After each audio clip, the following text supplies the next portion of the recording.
तशी यात्रा 15 दिवसाची असते म्हणून काय एकाच दिवशी संपणार नव्हती. दुसऱ्या दिवशी मी ती साडी वेअर केली, तेच गंठणी वेअर केलं आणि परत आम्ही यात्रेमध्ये गेलो. यात्रेमध्ये गेल्यानंतर इतक्या साऱ्या व्हरायटीचे तिथं दुकानं लागले होते. तुम्ही बघू शकता, छान असे ब्रासलेट होते, किचन होते, हातातले कडे होते आणि तुम्हाला दाखवते ना मी, इतकं सारे व्हरायटीज आल्या होत्या तिथं. शॉपिंग काय घेऊ आणि काय नाही घेऊ असं होत होतं. त्यानंतर गेले मी कानातल्यांसाठी. आता इतके सारे कानातले होते, व्हरायटीज होत्या, पण मी मात्र एकाच कानातल्यांना शोधत होते. आता तसं मला एका ब्लॉगरच्या कानामधले ते कानातले खूप आवडले होते म्हणून मी त्यांना कमेंटमध्ये विचारलं होतं की हे कानातले तुम्ही कुठून घेतले. तर त्यांनी मला आन्सर दिलं होतं की हे कानातले यात्रेतून घेतले. त्यामुळे एक वेळ ना माझ्या या यात्रेमध्ये जाण्याचा एकच मोटिव्ह होता की मला ते कानातले भेटलेच पाहिजे. तसं मी आदल्या दिवशी पण ते कानातले शोधले पण ते भेटले नाही. दुसऱ्या दिवशी माझी नजर त्याच कानातल्यांवरती होती, तिथे भेटले नाही. म्हणून पहिल्यांदा या दिव्यांकडे गेलो आम्ही, भांड्यांच्या दुकानाकडे गेलो.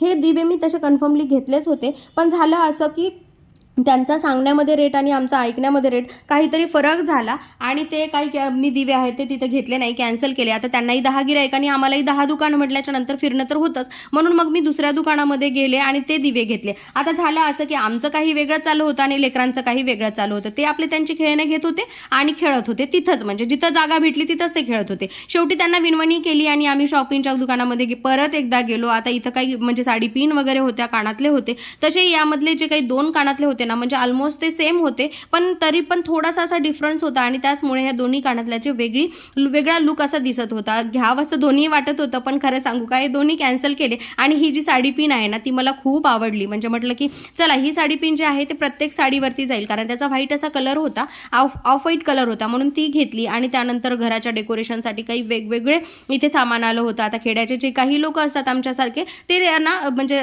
लक्ष्मीपूजनसाठी वगैरे, दिवाळीसाठी इथूनच सगळी शॉपिंग करतात. त्यानंतर गरमागरम जिलेबी इकडे काढणं चालूच होतं, मग ती पण घेतली. आता सगळ्यात महत्त्वाचं सांगू का तुम्हाला, सुरुवातीला जे असतात ना हळदी कुंकू घेतात आणि प्रसाद घेतात आणि त्यानंतर देवाचं दर्शन करतात आणि नंतर यात्रा फिरतात. पण आमच्यासोबत लेकरं होते, ते काय ऐकले नाही. शेवटी मला हे कानातले भेटले. आता तुम्ही म्हणसाल या कानातल्यांमध्ये काय वेगळं आहे, पण हे कानातले मला खूप आवडले. आणि आई इथे बघा लेकरांना सांभाळून ना थकली होती, पण ह्या लेकरांची मस्ती काही थांबत नव्हती. आमच्या पठ्यांना तर काही घेणं देणं नाही, ओळखी पाळखीचं जे कोणी भेटलं ना त्याच्यासोबत फक्त त्यानं खेळत असते. त्यानंतर आम्ही देवदर्शनाला गेलो.